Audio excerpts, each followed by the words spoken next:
3, 2, 1. Boom, and welcome to the Big Honker Podcast, brought to you by Pacific Game Calls. I'm Jeff Stanfield with the world-famous Andy Shaver. BHP 25, 25% off. You will not meet a better guy than Trevor Austin and Alex Yergis. They're great, and their calls are phenomenal. So it's what I'll be using all turkey season. You need that. You need that shit. Go over there now. PacificCustomCalls.com. Enjoyable day today. We're not going to do nothing after we get done with this, are we? You're not. Nope. I was going to tornado chase, but that looks like it's all falling away. Yep. Boring days. I hate off season. I'm ready for hunting season to start already. Too cold. It's too cold for it to be severe. Yeah, it is. Well, it's fucking March, early March. It shouldn't have severe weather. Walked out this morning. Nothing ached. The barometric pressure was perfect. I was like, it ain't gonna. No storms tonight. It's supposed to rain a little bit tonight and tomorrow. The next weekend we got another good chance for weather. With us today, our friend Shawn Keeton is on with us. How are you doing, Shawn? Doing great, guys. How about you? Doing good. So we're going to talk Wyoming waterfowl hunting. We can talk whatever we want. Yeah, we can talk. Yeah, I guess we don't have any perimeters. We're not going to box you in. The federal government ain't telling us yet. Yeah, exactly. We'll talk Wyoming hunting in general. I got a whole folder of stuff that I've done in Wyoming through the years, so we can talk the whole thing in general. We'll do that. We can talk whatever we want. The federal government cannot tell us what to do, so we can do what we want. Right.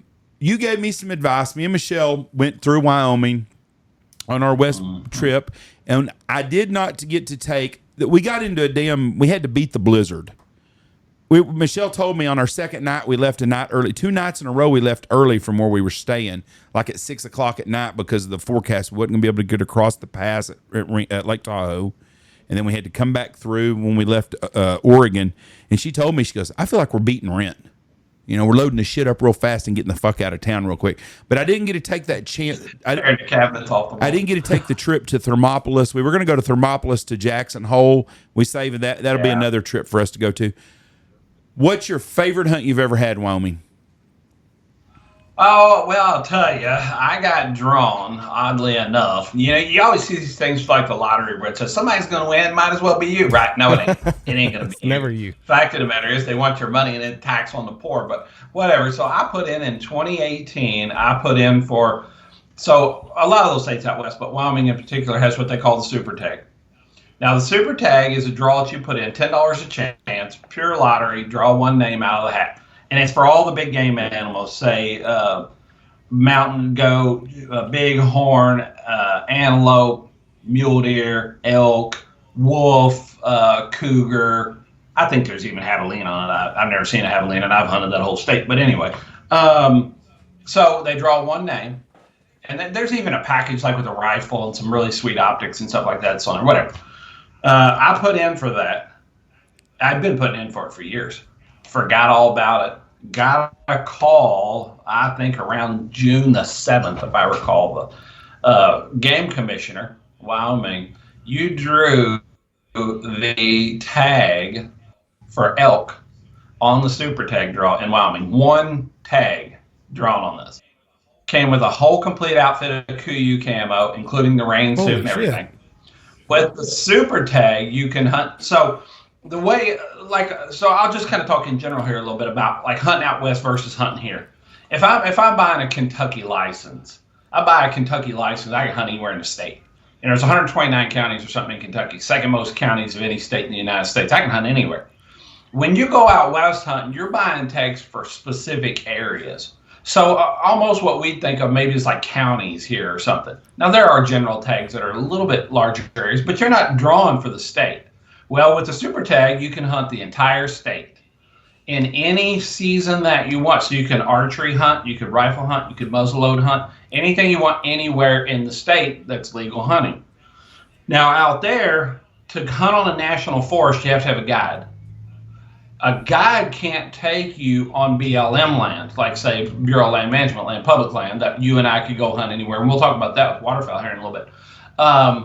So anyway, I drew the one tag that year, the super sick setup of KUIU clothing, went out there. Sarah actually went with me. Well, my wife went with me, and we, that's the only time I've actually hired a guide on an out west hunt. Every other hunt I've ever done is DIY. I hired a guy. We got on horse. I haven't been on a damn horse in 20 years. I got on one. We rode over 100 miles that week on horse, dude. By like day 4, I was like, okay, I ain't gonna kill nothing. I can't get back on that horse. I mean, it was terrible. We saw wolves. We saw, I mean, you name it. We saw everything. Finally shot an elk on the last day that I had to hunt. We found a bull. We had seen tons of bulls. I saw tons of 350 class bulls. So you think about a 300 class bull is a nice bull. A 325 is a real nice bull. 350 is a giant bull. I saw tons of 350s, and I told them, I said, I told the guy that I went with, super good dude, Trey Heiner. If you ever need a guide out west, call that guy. He's fantastic. I said, look, my only requirement is I kill the biggest elk in Wyoming this year. That's it. No fault, no small task. We want the biggest one. That's exactly right. That's what I said. It's a once in a lifetime draw. I'll never draw this again. There's no chance of me ever winning this thing again. I want the biggest one. So we looked over so many bulls. We saw 2 big bulls that he was like, man, I'd shoot them if I were you. I was like, nope. I said, how big are you? He said, 360. I said, nope, I ain't shooting it. So anyway, last day, we see this bull. He's miles and miles away. We ride. We can't find him. We get over there. We can't. We spent 4 hours riding to where he was. We couldn't find him. All of a sudden, he came out of this dark timber. I let him have it. And so anyway, we went down. This bull was so old, he only had 1 tooth left. And they even said he wouldn't survive the winter. He only had 1 tooth other than his ivories. They still have actual ivories in there. But anyway, this bull scores almost 390. And it is an absolute monster. Crazy. I mean, the only place probably in the continental United States where you can get that far away from people. You know, we were on horseback. We were riding in Area 63, Area 57. So imagine kind of like Yellowstone area. Not in the park, of course, but along the fringes of it. You're riding hours and hours and hours back in it. You never see another person. I mean, you see wild ranging buffalo and stuff like this and nothing. And just a phenomenal hunt with a phenomenal animal that I'll never do again. So whenever you're back there and you're seeing 350, 360, like you were just like, no, I'm not doing it. We're going big. I didn't even get my We're going rifle big or we're going home. Was your guide exactly. like, what the fuck are we doing? Shoot the goddamn. Yeah, I know. After a while, I think he was kind of like, dude, I'll freaking choke you out if you don't shoot this next bull. I'll tell you what's crazy is, too, even as sort of, you know, I've killed a lot of big game animals and stuff, but even like deer and stuff around here. So if you have a deer, and you all see this, too, you have an average Joe who goes out and sees a 150 class deer. He's going to think that deer is humongous. And he's going to tell you, dude, that freaking thing's giant. A lot of areas it is giant. There are plenty of deer that don't get 150 inches, let's face it. The difference in 150 and 160 inch deer, you don't notice all that much until you've seen a whole bunch of them. And you're like, okay, he's got big twos. You know, he's wide. He's got carrying his mass out. The difference in an elk at 350 and, say, 360 or 370 is phenomenal. First of all, you see a lot of 5x5s that are big, giant 5x5s, but you know they're not going to score because they're missing that extra point. And so, you know, we saw these bulls, and like I said, I didn't take my gun out of scabbard one time until I pulled the trigger. Wow. I was like, oh, dude, that's not what I'm looking for. It's not what I'm looking for. And I've actually got a picture. I don't know. You probably can't see it. I got it. It was on your Skype. It was on your Skype whenever I pulled it up. I don't think I can pull it up here, but. Oh, yeah. That's right. It's on my, it's my thumbnail pic. That's a phenomenal hunt. And if you ever want, Wyoming elk hunting is the best. Tons of public land. Tons of big animals. I mean, like I said, to see a 350 class bull is phenomenal. I probably saw 10. How hard is it that area you hunted, other than the super tag you drew? How many other tags do they draw for that, or can you buy to get into that sector? You can't. Well, okay. So the only way you can buy, and this goes for all the big game animals in Wyoming, the only way you can buy, say, a tag without having a lot of preference points. And I'll kind of talk about that in just a minute, is what's called a commissioner's tag. That year, I think each commissioner out there gets one tag, something like that. That tag auctioned for $25,000. You can buy a tag. Matter of fact, just a quick side story, the guy that killed that giant one in, I think it was Arizona or New Mexico a couple years ago, world record, he bought a commissioner's tag at an auction for something like $125,000. Hired a helicopter to scout for him for a month, hired a whole team of guides, found this bull, found it, and killed it. As far as like Area 63, just in general for elk, you need, I'm guessing last time I looked, it was about 10 points. So that's 10 years of putting in, one point a year to draw that area. Then at that point, you kind of got to figure out. So the misconception, I think, the biggest one about big game hunting is, I'm going to go out there, I'm going to bust that stuff. Okay.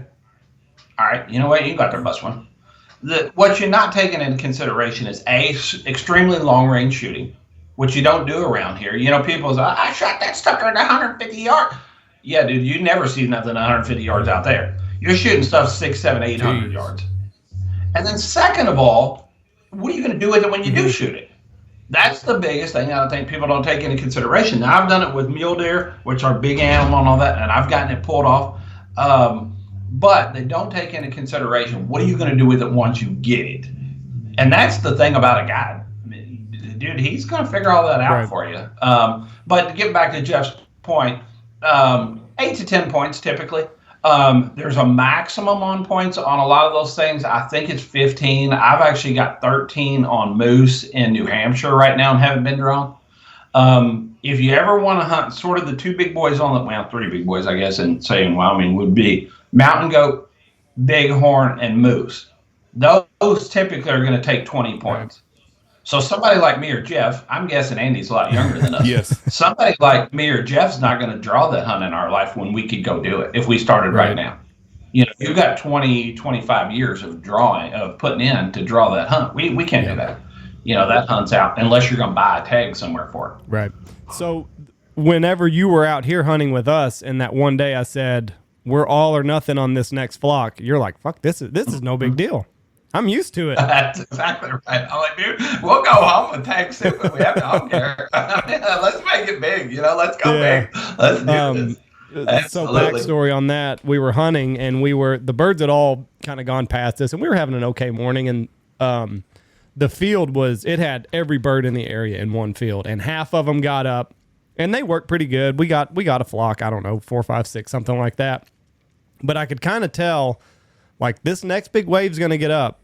And they're working right. Like, the wind's in their face. They're liking what they're seeing. And I told everybody. I told them all sitting out there. I said, we're either going to get every single goose in a tornado to do it, or we're not going to pull the trigger.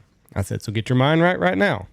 Was it with Sean and Brian. I said, so just it's either going to be weekend of the year. Yeah. It was the last Saturday of the year. I said, it's either going to be big or we're not going to shoot it. We're not even going to pull up our guns. And we had one small little sector come in, and he said his wife was getting antsy, like, shoot these. And then we let them go, and that whole sky behind them just fucking sucked right in and did it perfect. Yep, that was it. Limits. Yeah, limits on that last flock. So yeah, absolutely. Sean's used to go big or go home. Well, sounds like he's damn lucky and got a golden horseshoe up his ass. Which we need. Yeah, that's probably closer to the truth, right there. Could you have sold that tag you won? Yeah, absolutely. Yeah, you used to get thousands of dollars. It's in essence a commissioner tag, except for commissioner's tags are typically for regions. With the super tag, you can go anywhere in the state that legal. Could you shot anything, or was it just a elk? Just an elk, yeah. It's specific for animal, so there'll be one wolf, one cougar, one elk, one deer, one antelope, so if you picture Wyoming basically being a rectangle, there's animals of multiple variety all over the state. However, anything that's in the lower right corner, Cheyenne-Laramie area, is almost all going to be private land. There's little bits of public land in there, but it's checkerboard. I mean, you can hunt this mile square and not this one, and this one and not this one. You really got to go, and even up around Casper, there's not a lot, which is directly north, northeast. You got to kind of get into the central western part of the state, and then you get into areas where we hunted there. I hunted there in October before coming down with you guys in January. We had 500,000 acres of public land to hunt. People can't even grasp how much. Literally, put a pack on your back, put a shotgun on your shoulder, whatever, and you take off walking, and 3 days later, you're still on public land. You're not getting off of it. It's difficult to imagine because here, and maybe even in Texas, there is public land in Kentucky. Not like that. Not huge swaths of it. So it is important where you're at. You kill big animals anywhere in the state. a lot of it requires a private tag, landowner tag, let's say, to get into those areas, to access those areas. Wyoming's one of the last great places. I'm going to say Wyoming, Montana, and part of Idaho that really a true sportsman can go and do it all. Absolutely. Because it's not overpopulated. Montana's getting populated. Wyoming is not very populated. It doesn't. I mean, there's not much there, and it's a lot of beautiful land. So, did you see moose and bear while you were on this elk hunt? Yeah, absolutely. Yeah, I've seen them on mule deer hunts out there, on DIY hunts too. But yeah, it's getting a little late. A lot of times, the elk hunting's getting a little bit late for the bears. You'll still see them; they'll still be out, but a lot of them are kind of starting to den up at that point, especially later in the season. So, they'll run their season, which is kind of like what we do, what I consider east, say like east of the Mississippi. Like our deer season every year is the first weekend or second weekend in November, gun season I'm talking about, and then it runs 4 consecutive weeks or something. They'll do theirs out there the same way. Usually it's a little bit longer, so say big game season, say elk season, may start in this zone September 1st. Well, it may go till the end of October. So it's kind of up to you on your hunt planner, which is what I got all my information in my folder that I keep all the time. It's kind of up to you to figure out, hey, where do I fit into this whole thing? Because you have to keep also in mind weather. Plenty of those roads, and Jeff could attest to this. I'm sure he drove through some of these. Plenty of those roads close. They actually have barriers that cross the road. If the snow gets bad, wind gets too bad, whatever, they'll put the barriers down. You can't get there, which also means if you're in there, you can't get out of there. So you kind of got to figure out, hey, do I want warm weather with animals still up high, or do I want cold weather with animals down low, but I can't really get anywhere? See, I've run into that in North Dakota before. We do a lot of waterfowl in North Dakota. There's plenty of times, hey, I don't want to go that first week because nothing has any color. So I'll go the second week, and then, okay, well, I'll wait till the snows come through or whatever. I'll be third or fourth week. Well, shit, far you get out there, the water's completely froze. The only thing you can do is try and chop through ice or hunt a field or something somewhere. A lot of the birds are gone. They do have better color. But, you're always playing, anytime you get up north, you're playing a pretty fine line, or you're walking a pretty fine line on access versus availability. Yeah. So whenever you shoot this monster elk, is it automatic work for the guy? Does he chopping it up? Because like you said, you're hours in. Now you got to go hours back to yeah. Hours in on horseback, bear tracks everywhere still, wolf tracks everywhere. We're out there cutting up, meat in the field. You got to imagine too, this thing, by the time we got it all cut up, I'm guessing this thing weighed close to 900 pounds on the hoof. So, we cut it up, we keep all the parts, and we're all helping, and everybody's kind of chipping in and stuff. But you're still going to have 250 to 300 pounds to pack out. Now, we have a pack mule, and everybody has a horse. By the time we pack this thing on there, and you got the rack, of course, the rack extends from a mule up basically at the base of the neck past his ass. By the time you tie him on, they cut a log, and they put this log across the back end of him and set the rack on that and tie it to that. He has a hind quarter. I think the mule had that and a hind quarter. Another hind quarter had to go on a horse. 2 other front quarters had to go on horses. One of the guides walked out because we didn't have enough room. So he walked out leading a horse. I'm talking hours, 11,000 feet elevation. He walked because the horse couldn't carry everything. Right. So you cut it all up. We didn't debone it. Now, if I'm doing DIY stuff out there, deer, antelope, I'm deboning that sucker right where it lays. So we're going to kill it. We're going to debone it. We're going to skin it. We're going to take out the head and the meat. That's it. Some of those things, be careful if you're ever going out there. Some of those things require sex attached. Oh. The head is not proof of sex. Mm-hmm. So you're going, I got this rack, right? That proves that it was a bull or a buck or whatever. No, it's sex attached. So you can't debone it in the field if you're going to do that, which means you're going to have to bring out a large portion of the rear of that animal intact. And that can get extremely difficult. But yeah, we hacked that sucker up right at dark, rode back in the dark, hours, 20 degrees, even lower than that probably. And just walking a trail on the side of a mountain, a horse walking a trail that's a hoof wide. Jeez. You go this direction, good night, dolly. Crazy, absolute crazy. Stinking branches hitting you in the face. No headlights or anything. You're just going in the dark. The horses know the way back, so you let them go. Craziest thing ever. Oh my gosh. You get whacked in the face with everything coming and going. I will never bitch about having to walk my stuff in ever again. Yeah, you will. Oh, I will, but you will. Yeah, definitely. 'Cause I'm getting too old. But you don't want to go shoot an elk in the woods, anyways. No, but I'm just talking about that guide. That's a tough hunt. That's what's funny when the guys that go hunt at the Apache. What's the one down in the one down by Ruidoso? I can't remember that. It's the Hick. Like Area 11 or something, I think. I know what you're talking about. In New Mexico, and those guys pay that. The tribe kills 20 elk a year or something. I'm sure my numbers are off, but you do a sealed bid, and if you say I'll pay $100,000 and your bid is the third bid, you get to shoot the third biggest elk. And I think they drive out in a freaking truck, and you shoot old Patches over there. That's that one over the right, and they shoot it and load it in the truck. You go back and drink you a $100 bottle of scotch, and you go down the road, or $500 bottle, whatever it is. You went on a true hunt. Mm-hmm. Right. With a lot of hardcore. I mean, the hardest thing mentally, it's the hardest thing you'll ever do. Physically, you're sitting there on the horse all day, right? I mean, it's not killing you physically. That don't sound fun. Mentally, it is incredibly difficult. To day after day, get up. You're hurting. There's no air. You can't breathe. You're freezing cold. You're tired. To know you're getting back and you're riding back hours and hours and hours to potentially do nothing. Because, for 5 days, we did nothing. I didn't pull the trigger on nothing.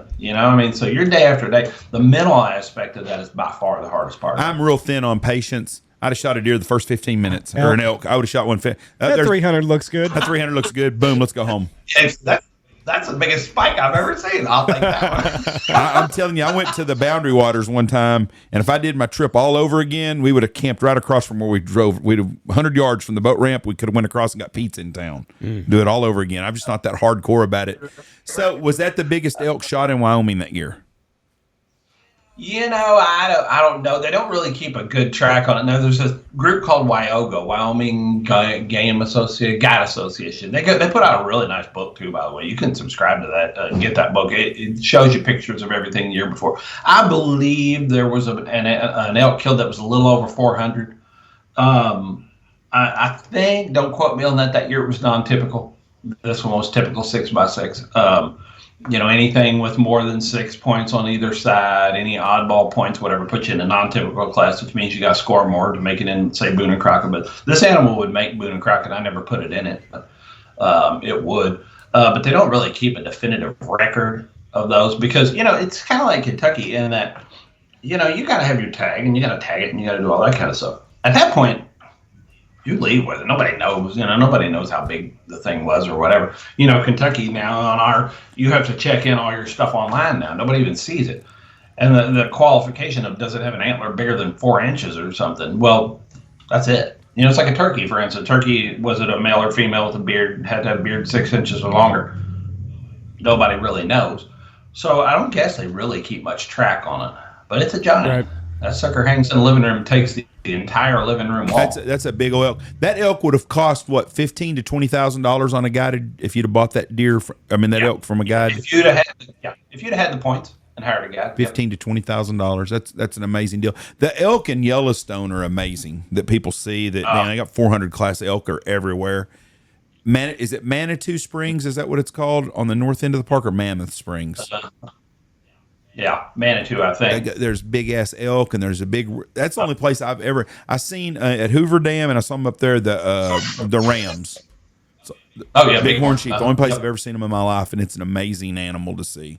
Well, it's such a unique area. Sure. Now, did you do some? You've done some waterfowl hunting in Wyoming also? Oh yeah, and I'll tell you what, I've done that, and some upland birds too, which we'll kind of talk about in general, sort of the two of them. There's fantastic hunting out there.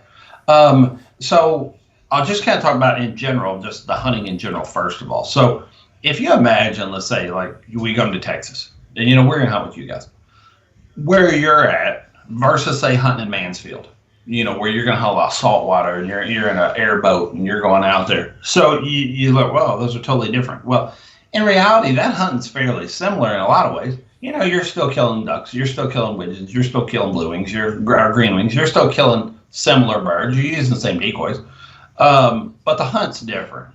The whole scope of it's different because you're not, the Mansfield, you're not hunting fields. You're going to hunt big water, right? So when you go out west, you run into more, say, small water. No fields because none of that's planted. It's all sage country. Occasionally, now I say that, you get down in some of the river bottoms, there are some crop fields.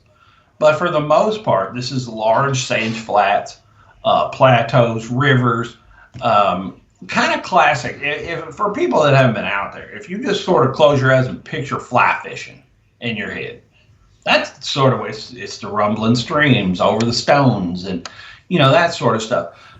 But most of this, and where you can really get into some top-notch hunts, is all this WMA, or should I say WMA? Some of it is WMA, but BLM land. So if you ever look at a map that shows BLM land, BLM shows up yellow on a map. That's how they demarcate it. And if you get like the OnX app, there's several apps, but OnX, I know right off the top of my head, will show you that. All public land that you can hunt. So imagine areas that are fairly dry, like I said, big sage flats and stuff like that are fairly dry with ponds here and there and everywhere, which is why this young generation's got it made, because you got these apps. We used to have to climb to the top of a hill and look over and see if there was any damn thing. And then when you get back, you climbed up the next hill, there was no water, right? Now you can look at it on the app and you can see where the water is. Some of the biggest challenge there can be getting the damn vehicle far enough away. Far you're down on a big sage flat bowl, right? You park the truck a mile away, it's still in plain sight. Which won't necessarily affect your hunt, but it can, especially if you're driving some big white-ass vehicle or something, and you're going to park it down there 100 yards away. Well, you ain't going to shoot nothing out of that. So you're going to go out there, you're going to find these areas. They're easily scoutable because a lot of the water is backed up from roads. So say, they went in there and they built up these gravel roads, not hard surface roads, but gravel roads. And then the water backed up from those. So a lot of the water is close to the road, so it's easy to scout. But it's so you're going to have kind of two hunts. You're going to have your shallow water river hunt, heavy current, big anchors, pretty slick rocks, or you're going to have your lonely little pond that's off over the rise that nobody really sees, and two cars drive by the whole day. And that's more sort of transition birds, if you will. I think that those birds aren't staying there for a long period of time. Those birds are coming in there, and these ponds have some grass or they have some weeds. But it's not like where you're at or where I'm at, where they come in and they walk up on the damn shore and eat all the grass they wanted. There's not grass in any of this area. The grass is in the water, and that's it. Because again, it's all sage bushes, it's all tumbleweeds, it's all whatever it is, whatever's growing in that particular area, but it ain't food. So you get these birds that are sort of transitioning down as they're migrating, but they'll use that same pond day after day for a few days. So you come in there, you have your nice little hunt. The next day, you're not going back there. That you're not going back to that spot again that year. Right. You're gonna go find you another spot for the next day. Now the river, different hunt, right? Transition birds for a certain period, to an extent, but birds that are probably working some areas around there, that have found some fields because you're in the river bottom and you got a lot of flat down there. Super easy to hide in any of those places. Hiding, it's funny because when we come down there and hunt with you guys, or when you're up here or wherever we're hunting, hiding is like number one. If you can't freaking hide, you're not going to kill nothing. Right? You go to North Dakota, you're hunting a picked bean field. Dude, hiding's your biggest issue. You just don't lay on the freaking ground. Out there, hiding is literally the last thing on your mind. There's bushes, there's sagebrush, there's trees, there's willows, there's aspens, there's a million places to hide. That's literally, don't even take a blind. If you're loading up from Texas, you're going out there to hunt, you're not taking anything to hide. How far you can take a damn chair if you want, something to sit on. But you're not hiding. It's not a concern. You're going to use the same decoys. You're still using your mallard decoys, gadwall decoys. There are divers, especially if you get to the rivers. You don't see the divers in the ponds as much as you see them on the rivers. You'll see there's a lot of sawbills. You can shoot sawbills till you're sick of them if you want. Golden eyes. You'll shoot some redheads, things of that nature. It's mostly puddle ducks. And then, so the other thing that comes to mind is access points. So you've got all of this public land, but if you're hunting, say, rivers, your biggest issue is access points. It's private land to the edge of the rivers. Now you can access it from public points and tear out, right, and just go wherever you want from there, which is small boat type stuff, kayak. It's not big John boat country. You're not going out there with a 24-foot Sea Arc, and all that kind of stuff. It's not mud motor stuff, it's all rock. But you narrow down by your access points. You find those access points, and you go down around the corner or whatever. Those birds, though, move throughout the day more so than they do in areas where birds tend to sit for a long time.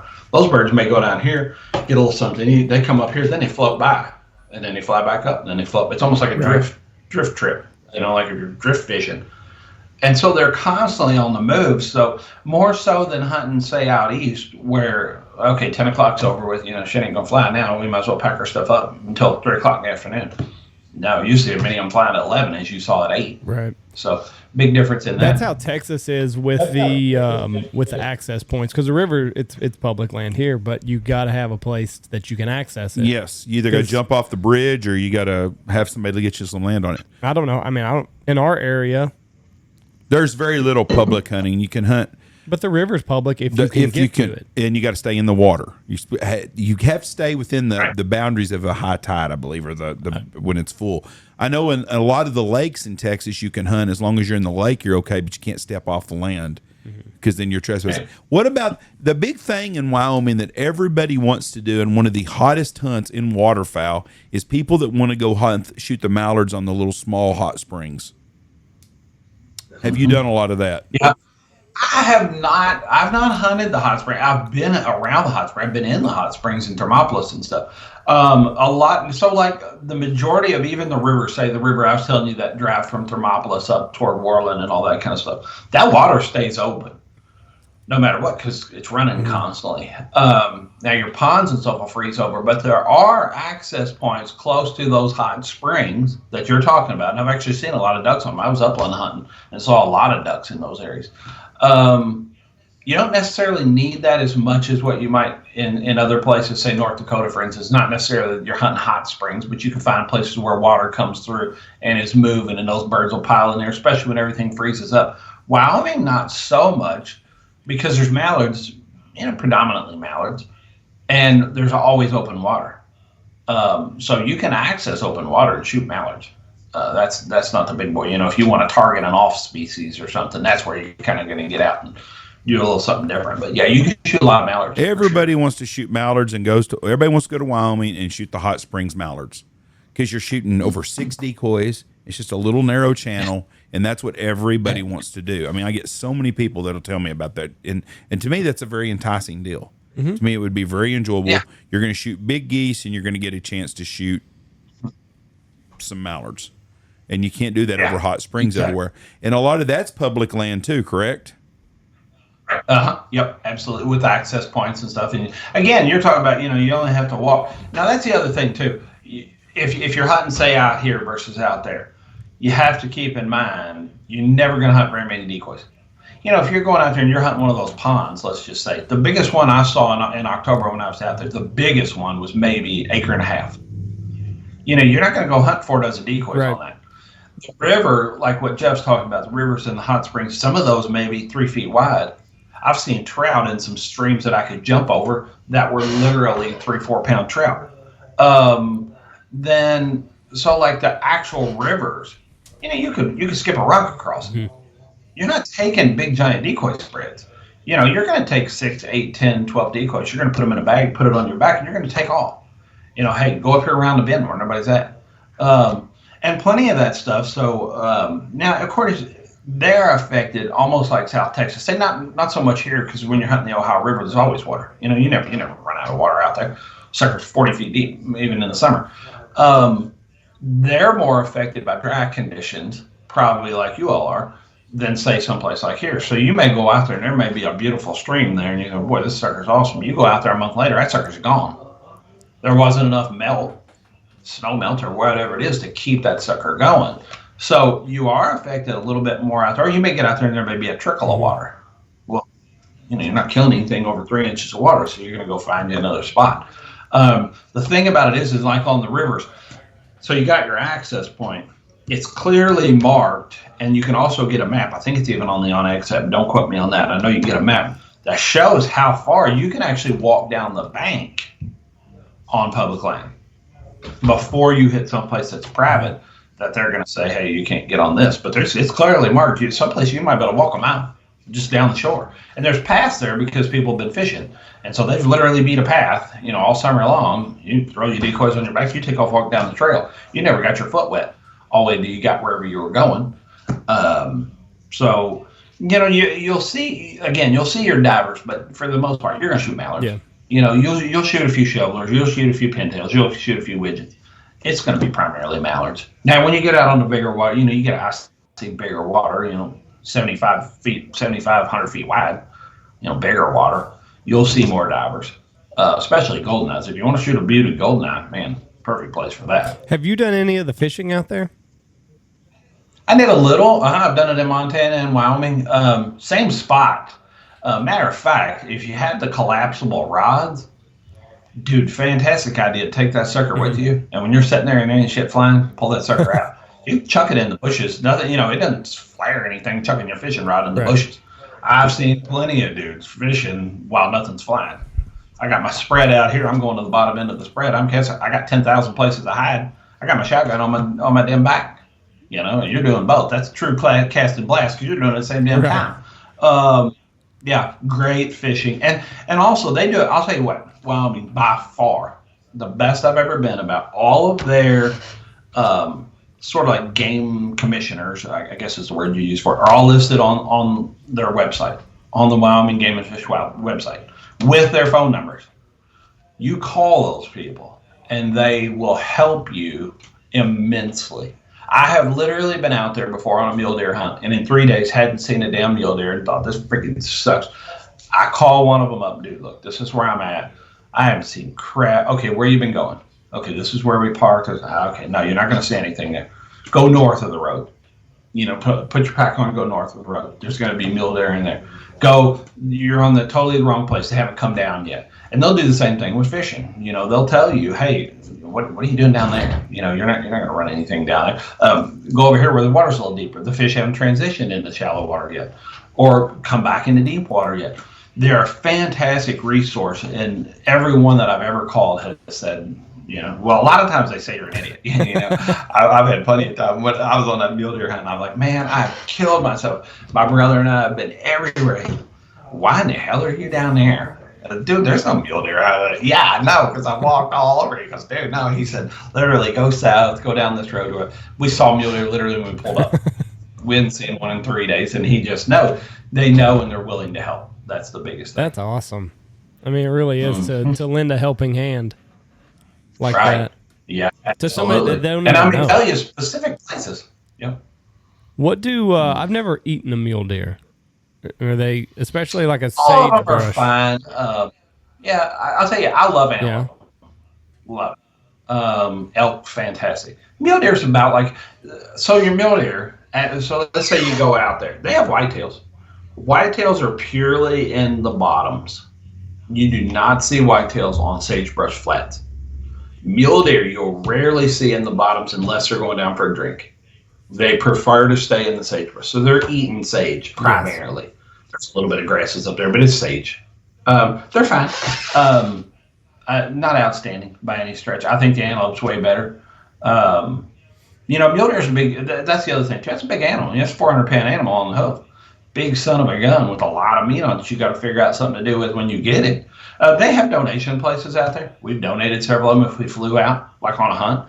We just wanted, we wanted a good experience. We wanted a rack. We wanted whatever. They've got places to donate hunters for the hungry. So that's the other thing to keep in mind is, too, let's just say waterfowl, for instance. Perfect example. So I can shoot 6 a day, 12 in possession, or is it 20? No, it's 24. No, it's 18 in possession. Right? It's 3 days. It's 12, 18. Yeah, so it's 18 in possession. So I'm going to go out there for a week. Well, I'm going to fly out there because it's too damn far for me to drive. So I go out after 3 days, I've got 18 birds. Now what am I going to do? I can't ditch them or else I'm going to be in big ass trouble. Somebody thinks on me about it, right? I can gift them to somebody if I find somebody out there that wants them, or else I've got to start eating them. I'm staying at a hotel. I don't have any way of preparing them, right? I love duck, one of my favorite things to eat. I could prepare 10,000 ways. I don't have the ability to do it there. So some thought has to go into, hey, what are you going to do with this? Then I'm going to fly, right? So if I'm going to fly, okay, so I go out there, I breasted these out. Not if I'm flying, because it's got to have a head or wing attached, right? Because I'm taking it across state lines. Now, you don't get checked doing that much, and I've done that plenty of times. You never breast out the birds, you take them back with you, right? But you're supposed to have a head or wing attached across, take something across state lines. So there you are, kind of with the, well, you know, what do I do now? And the same thing with meat. So let's just say you're flying because you don't have the ability to drive, or you know, you don't want to drive that far or whatever. Okay, so now I've got 100 pounds of meat. And I can buy, so I can freeze it, but I'm in a hotel room with the freezer this big. I ain't gonna freeze it there. I can still freeze it and take it with me. I can put it in a cooler and I can check it as checked baggage. I get 50 pounds on that. That next bag, so if I had a gun case and a suitcase, that's my 2 bags, $35.50. So I'm out $85 for that. The next bag's like $100. That only got 50 pounds of it. I can take as many, I think it's like 8 bags. It used to be, it might be 5 now, I don't know. So I can take another one. I'm going out and I'm buying 2 coolers and I'm packing 50 pounds in each. I gotta hope they're not 51 pounds though, because then they're gonna tag me on top of it. That son of a bitch ends up costing you $1,000 to bring it back. By the time you're buying the stuff and paying the overages on it. And that's, ducks aren't going to get you necessarily on the weight, but you're still going to have weight in a certain bag. You know what I'm saying? So some thought needs to go into the preparation of this as well. And earlier, just not to get off topic here, but earlier I was talking about upland birds. Wild Hungarians, wild chuckers, sage grouse, everywhere.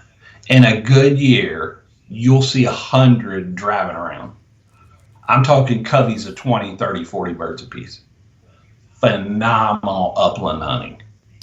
Buy a tag over the counter, buy a license over the counter, $30, whatever it is, non-resident for a day or a week or however you want to do it. You know, you want to do a day of upland hunting, drive out, find you a drainage somewhere, start walking.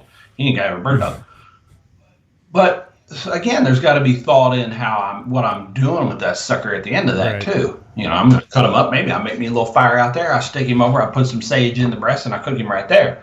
But I'm not going to do that with 20, right? So, I mean, I got to put some thought into that, too, of what I'm going to do with that sucker. So, back to the mule deer and the sage. Does it taste sagey? Yep. It does? Absolutely. And the antelope does, too. Antelope are real bad. Well, he likes antelope. You said you like antelope more than you like mule deer, though, right? Yep. So, very simple. one of the biggest problems, and that's going to face you going to Wyoming and hunt, is one of the reasons Wyoming has got so much game, is that there's not a lot of places to stay. It's the population centers are very small, and when you get out in these areas that you'll drive 70 miles between towns, there's nowhere to stay. Oh yeah. There's no. I mean, you better be pretty hardy and be prepared and take you a cooler full of stuff and a tent. So where would you stay? Well, you're going to have to stay in a bigger town because there's not many places to stay. It's like worse than South Dakota. The last time I hunted, go ahead. Yeah, you're exactly right, Jeff. That's exactly right. Last time I hunted Area 57, which is say South Central Red Rock country, we stayed in a town called Rawlins down there. We were driving, and to Jeff's point, we were driving 80 miles one way to hunt. There's nothing any closer than that. I've stayed in Riverton. Now, when you get up around Riverton, Lander, Thermopolis, you kind of get into towns dotted closer and all that kind of stuff. Casper sort of off over on the east side by itself. Warlands northwest, I've stayed there. There's not a lot around there. Matter of fact, we were driving, 50, 60 miles a day one way. You're right. You're not going to go out there. So typically a day, you get up in the morning. You're going to take what you need with you for that day. This is not drive back to town stuff for lunch. You're not going to go out and get you some lunch and then go out and hunt, come back, get some lunch, get a nap, go back out. You're taking what you want with you.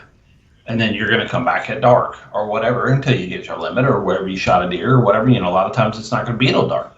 So the preparation portion of this whole thing is ahead of time, what am I going to do with it when I get it? And how am I going to get it back to where it needs to go? And what am I going to do during the days? I'll tell you where they'll ding you, and you got to watch out for this because this is becoming more and more common. If you fly out there and you rent a vehicle, it used to be every vehicle in America, you could drive that son of a bitch to California if you wanted. Nobody cared, right? You brought it back. It had 24,000 miles on it when you got back. They didn't say nothing, right? I talked to a guy out there one time that was hunting that drove a rental van from Pennsylvania to Wyoming and hunted and drove it back. Dude put 6,000 miles on a vehicle in 1 week. Now you have to be extremely careful about limited miles on a rental car. Some of them are even like 700-800 miles for the period of time. Well, how far you drove that when you drove out from the rental center to where you was hunting? That's not counting hunting. Then they're going to ding the crap out of you, 20 cents a mile or something ridiculous. Anything over that.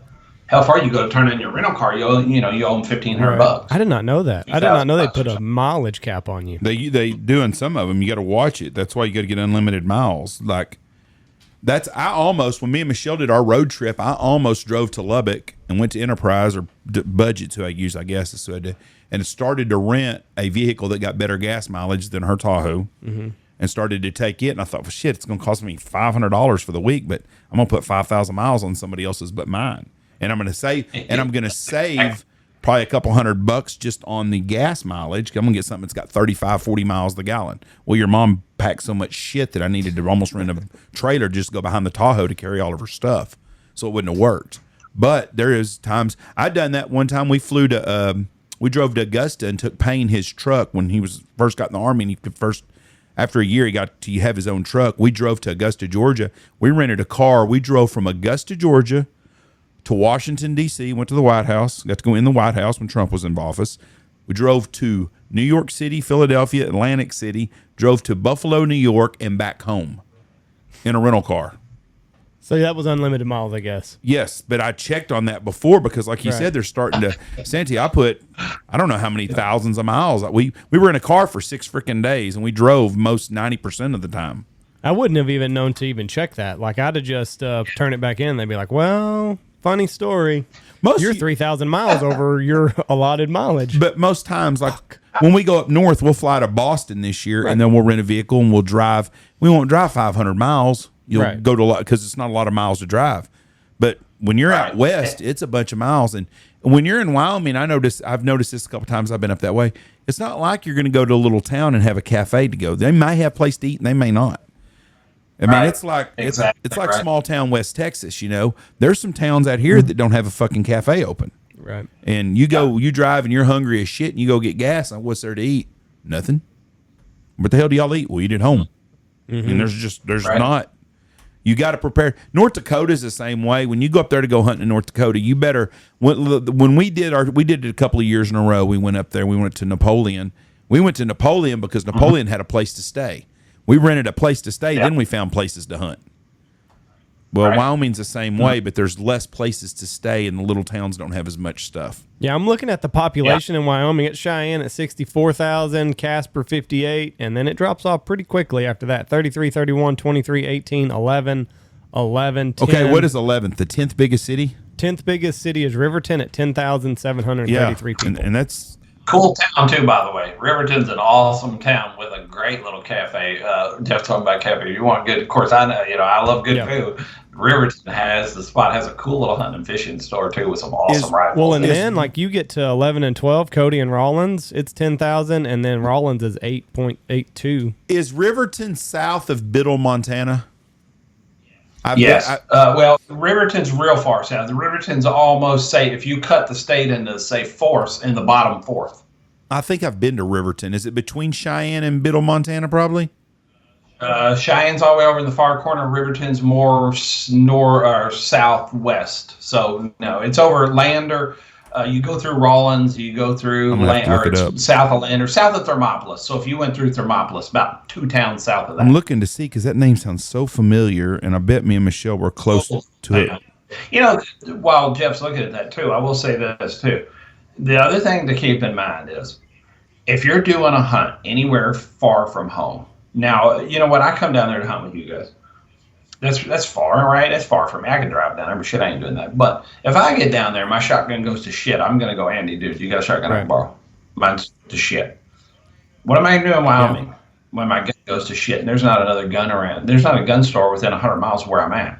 right? I get out there and I fall and I break them out on my scope, or I lose my box mag, or whatever there is. There's 10,000 things go wrong. Break a firing pin. I was on a hunt one time, broke a firing pin in a shotgun. Matter of fact, I'm not going to say the brand because I'm going to get all pissed off and red faced here. I'm not going to say the brand, even though everybody loves it. I'm not going to say it. I know who it is. You bitched about him on our hunt. Yeah. Son of a bitches. The worst deal I ever had with a gun. These freaking whatever. I'm not going to get it. I'm not going to go there. But I was in North Dakota on a hunt, and with a brand new gun, a gun that was bought brand new on Friday. On Monday, it had a swell in the barrel. What? Okay, so now what am I going to do? I'm in freaking North Dakota, right? I was in North Dakota on another hunt, the same freaking company, not on that particular gun because I got rid of that son of a bitch over that whole deal. The same freaking company, the rear buttstock broke. Wood furniture, rear stock, snapped. First warning of the hunt. There's not another stock out there. You're not going to go to Nodak to the farm and rob or whatever and get a stock. You're not going to do it. You better have thought about that and taken a backup gun, a backup rifle, a backup shotgun, whatever you're doing. You better have something. Fishing rod. You go out there with your fishing rod, it got crushed on the way out. You better have some backup plan because it ain't like you're going to go to your bro and say, hey, I need to borrow yours for a while. Well, you should have planned that shit. Yeah. That so much preparation has to go into this. Like, you're not just hitting the road and like, oh, we're going to go hunt Wyoming next week. Right. Well, exactly. You better have your I's dotted and your T's crossed, or you're opening yourself up for a whole lot of misery. Right. And the weirdest thing is, it's super simple to hunt. The hunt part of it's simple. It's the logistics of the whole thing. And again, the preparation. So another go out there, you tear a hole in your waders. Dude, that can happen the very first morning in 2 freaking seconds. Then where are you? Yeah.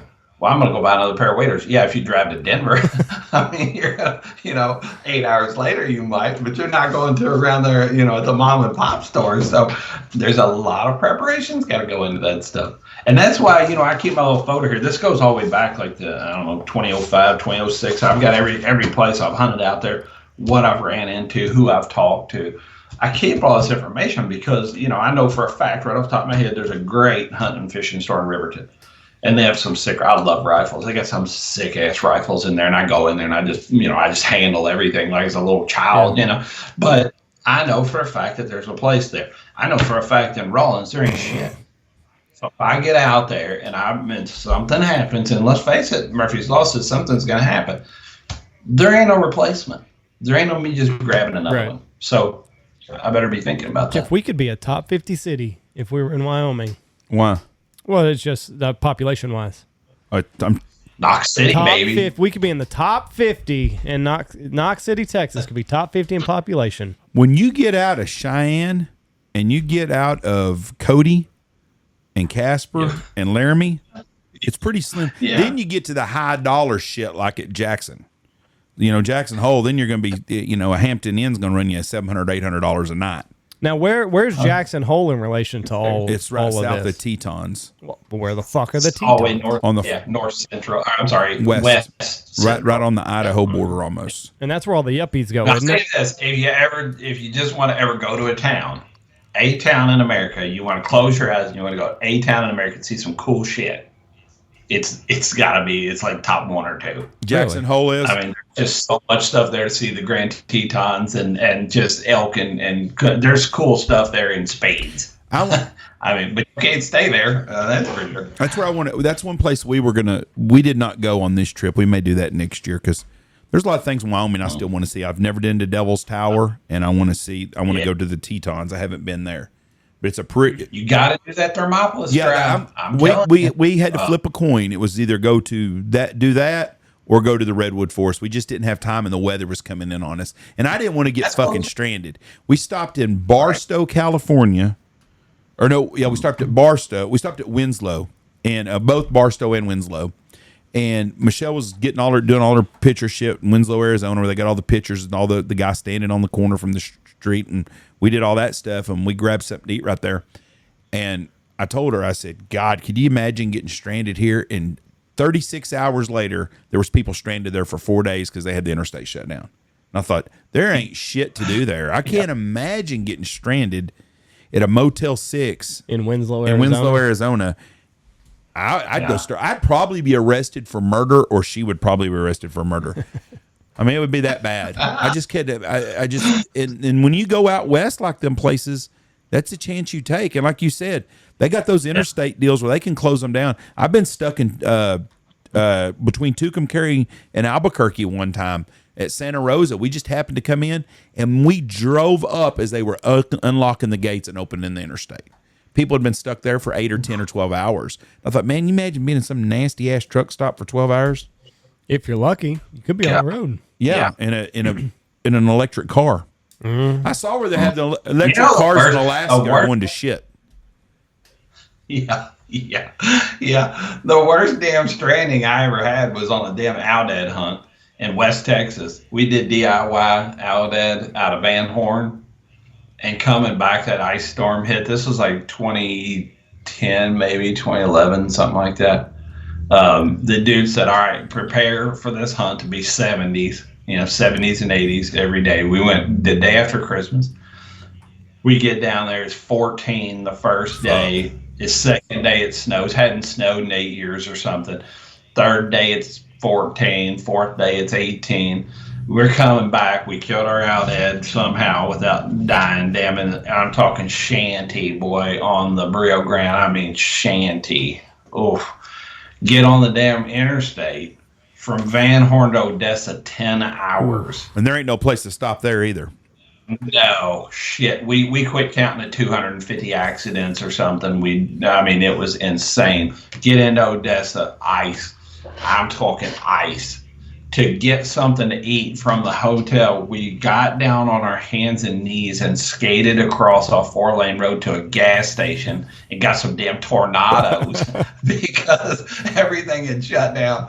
No flights for days. We were supposed to be back, I think, on New Year's Day. We ended up getting back January the 4th or 5th or some shit over that. God. Texas ice. Yeah, we're not equipped for that. But getting stranded in Odessa, Texas is better than getting stranded in freaking middle of nowhere, Wyoming. At least you were in a town. Absolutely. Where were we? 100%. We were coming back skiing a couple years ago, and we drove this way. Like, we'll just drive that way back. Did not take into account the major blizzard that took place between. That was just you and Jesse. No, the boys were with us. I think our parents were, so it was about 2 years ago then, or 3 years ago. Oh, y'all sure did. We skied in Red River, came back, and it's a 2-lane road in New Mexico. I think maybe, I can't remember where we were. Between Las Vegas, New Mexico. I think it was Las Vegas. And the wind was blowing so bad. We had an 18-wheeler in front of us. We thought the fucking thing was going to the wind was going to blow it over. Oh. So somehow, we made it out, and they were shutting down the road going that way. So I'm assuming that the road that we were on behind us, I'm assuming it got shut down also. But I have never been so, if that 18-wheeler would have toppled over, we're fucked. Cops can't get to us. It's a 2-lane road. Me and Tony and Zach went to Wichita, Kansas to a hunting show. Shit, I'm going to say early 2000s. And we got 13 or 15 inches of snow in Wichita, Kansas on a Saturday night. The show was going to be on Sunday. We drove to the place. I told Tony, I said, we're packing our shit and we're going now. We're not going to sit around here till 4 or 5 o'clock. And we'll never make it home. And we packed our shit up, and we didn't have much. And Tony had a one of them old Jeep Wagoneers, 4-door one, 4-wheel drive. Them some bitches are some driving vehicles in the snow. They are great. And I was driving home, and we stopped and got gas somewhere around Blackwell or Ponca City, somewhere around there, and got gas. And we filled up, and the interstate was, just 2 lanes. It was solid white. There was cars in the ditches everywhere. I had a wreck. We come over a bridge, and the toll road had backed up for 2 miles, and I couldn't stop, and I hit the wall and stuff. Car could with the Jeep would not turn left, but we could turn right. We drove all the way home in a vehicle that would not turn left. But we stopped and got gas at that little town of Blackwell. And there were people sleeping in Allsups. There were people, the hotels, everything. There was no place to go. Them people, 2-wheel drive trucks, we gassed up. I could drive in the ditch and been fine. But we were very, very lucky in the vehicle we were in. And then you got to Oklahoma City and it was just rain. There was no snow at all. But Man, I'm telling you what, if you've been stranded anywhere, you need to be prepared. When you go to these places way off, you got to pay attention. Well, that's my wife always gives me shit because we go skiing and, you're going into the mountains in snow. And I'm packing, I got a go bag. I've got blankets. I've got flashlights. I've got my AR. I've got she's like, what are you packing all this shit for? I'm like, well, you never know. You don't know what's going to happen. What if an EMP drops? An EMP goes off in the atmosphere and nobody has power. What are we going to do then? I'm going to be up there with just this couple sets of clothes and, you got to think about these things. But every year she gives me shit about it. We have enough. Michelle is an overpacker anyways, but she is really good. And I don't give a shit if we're staying at a 5-star luxury resort or we're staying at a cheap La Quinta on the side of the road traveling somewhere. She's always got a snack bag with her that we could live on for 2 or 3 days of shit. It'll have beef jerky, chips, crackers, blah, blah, blah. We always have drinks and food. And it's usually just for our own convenience because even at the nice hotels, if you want to snack at 9 o'clock or 10 or 11 o'clock at night time, instead of calling room service for something or going somewhere, you've got some Oreos or something. We always have something. She does that, and then I always have a gun, and I always got a go bag with me that's got stuff in case of like when we went on our road trip, I had stuff for a blizzard. If we got stranded on the side of the road, I had clothes we could both put on. If we had to sit in the truck for 3 days or car and wait, would have been able to survive. But you see people all the time that get stranded. Set off. Yeah. These people with these electric vehicles are crazy right now. I saw in Alaska, they showed electric vehicles. Them things are getting 40 miles to a charge now. You fucking can't even drive across town hardly. Oh, hell far. You can't even get across. Can't cross town. Can't get from work. Who was the guy with y'all that had the electric car that time? Mac. Yeah. Yeah. That brother, I know that thing. Spent 3 days on the charging at 60%. Wasn't even full whenever it was time to go home. After 3 full days, he owes me $614 for his electric bill for those 3 days. I guarantee it. Yeah, because I remember he unplugged it and we were like, "Well, it was like 3/4 of the way full." Yeah, didn't even. But we don't have a supercharger out here. But I do He could almost get to Dallas. I overpack anytime, especially if the boys are with us. I could not think of a more helpless situation than needing something with two small children, and the panic that would hit you as a father and kind of a male figure of fuck. I don't know if I can provide for them. Boy, the questions you would get from the oldest one. Yeah, right. Yeah, how'd you not see this coming, Dad? We had nuclear wars out here. How did you not see this happening? That's exactly so right. Do you keep a folder for every place that you go? Mm-hmm. Yep. Every hunt that I've ever been on, any of that kind of stuff, I've got a folder for. So you've got a Wyoming folder and by state? Colorado and all that. Yeah. North Dakota. What it cost me, what this was, did I have any issues with anything? What's available up there? Is there places you can buy stuff? Do I need to take multiple stuff? That's a. I'm old school. I write all that shit down. That will be incredible to read. I mean, I'm not going to try to put you in the ground, but when you're dead and gone, people being able to go back and read about your adventures and who you ran into and, quite frankly, what it costs, that would be the interesting part. There's a really good article on the Super Tag hunt that came out in a magazine. I'll have to think of the magazine. I got it at home. I'll let y'all know. You could probably put it in Tagline or something, but there's a big article on that hunt that I wrote. And they published it in this magazine, and it's literally day to day everything that went on in that hunt. It's a cool article, kind of fill you in on what we fought.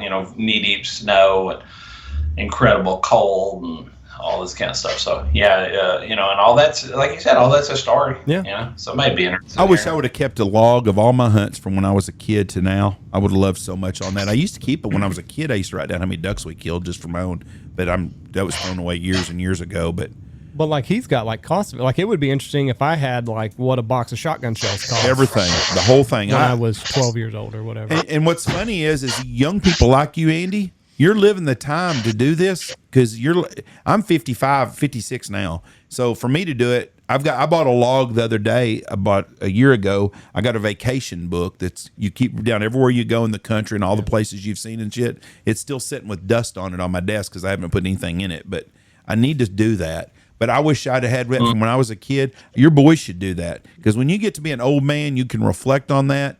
And when you read back stuff, something. it brings your memories back of that day. Little things you forget about. If you write it down, it will spark a memory. Yeah. Yeah, I've got this right here. I don't know if you can see Waterfowl that. journal. Yeah, so this goes all the way back. That the first hunt in this is 10/28 of 2006. Wow. And it's who hunted, where we hunted, what the weather was, what we saw, what we killed, and I printed this off somewhere. I even drew a little sketch of the decoy spread, of how many decoys we had, what the spread looked like on the pond. Awesome. Did it work? Any of that? That's in there for years of every hunt we did and what every setup was like. That is really pretty cool to go back and look at. That is a very, very interesting thing by any means. That's cool. How far was that elk that you shot? Oh, first shot, it was probably 200, 220, 220, something like that. and that's in your wheelhouse. It wasn't far. It wasn't far because I could have shot at it far, but where it came out of the woods, we were sort of at the bottom of a draw, and it came out of the woods.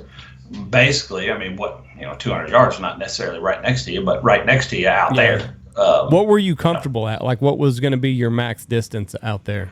I had shot a lot at home at 600. I could have shot at 700. I've got a range at home where I can shoot 650. I used to do tons of ballistic stuff and rifles and shotgun patterning and all that kind of stuff. So I was comfortable at 700. I mean, I probably could have poked one a little farther than that. But a lot of that's, wind and all that kind of stuff. And it would be the day. But if the conditions were right, I could have poked one at 700. And if it would have been a big one, I would have gone a little farther than that. I was shooting 300 short mag. Shooting 180 grain VLD bullet. So I felt very confident in the whole setup and all that. So according to the wind and stuff, 600 for sure. If it wasn't bad, I could have poked one at 7. You're speaking Chinese when you did all that. 700 yards, though. No, I get that. I understand That's a 700 fucking- yards, but the 180 grain, blah, blah, blah. Me and Andy, you lose us on that. That's big. Yeah. It's big. That's a good size bullet. Yeah, 30 cal bullet, 180 grains.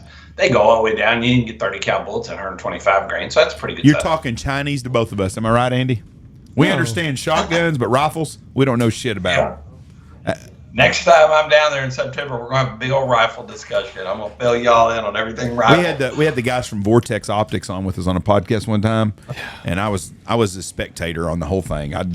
They were so smart and mind blowing on that tech geeky stuff that people eat up, and I just don't understand it. We had an ER doctor on talking about how he found the cure for COVID back in 2020.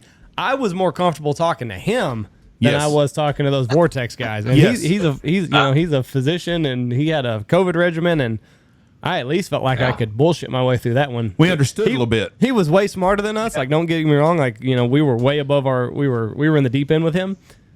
I could at least talk to him a little bit. Yes, Whenever those Vortex guys started talking, I was like, oh, fuck. You talk I got a matter of fact, that elk rifle's got a Vortex Viper 4-16 on it right now. They make good stuff. And you know what's crazy is I saw a guy wearing a Vortex T-shirt at the Cancun airport. I see their stuff everywhere. They're a big company. They make great stuff. All right. Well, this has been a lot of fun. I appreciate you coming on here and talking about Wyoming hunting. Absolutely. It's always good to And I guess we'll see you in just a couple short months. 6 months, we'll see you. The world starts going again. The countdown Football is on. and hunting season, and I am so ready. Shawn, thank you so much for coming on. We will see you in September, my friend. All right, fella. Thank you. Great Nice talking talk to you. guys. Bye, bub. Great dude. Yeah. Been everywhere. Yep. Interesting folk. That's one of the cool things about our job is getting to meet really cool people. Yeah. All right, folks, remember March 18th, On the Road with Boss comes out. I'm excited about that. Should be seeing the first episode here soon. Yep, have some trailers out pretty quick. Thank y'all for listening to us. God bless y'all. Have a great weekend, my friends. I got to pee. Bye. Love you. Bye. Watch for deer. Go check out our sponsors. Go check out Mallard Bay and Guide Tech. If you're looking for a hunt this coming year, they can always help you out there. Dirty Duck Coffee, Dive Bomb Industries, Pacific Calls, VHP 25, Boss Shot Shells, MLR Graphics, Shin Gear, Lucky Duck, Looking Glass Podcast, Double T British Kennels, Ducks Unlimited, Stanfield Outfitters, Mossberg, Alpha Outdoor Specialties, and Hemp Hill Farm. Use our promo code BHP.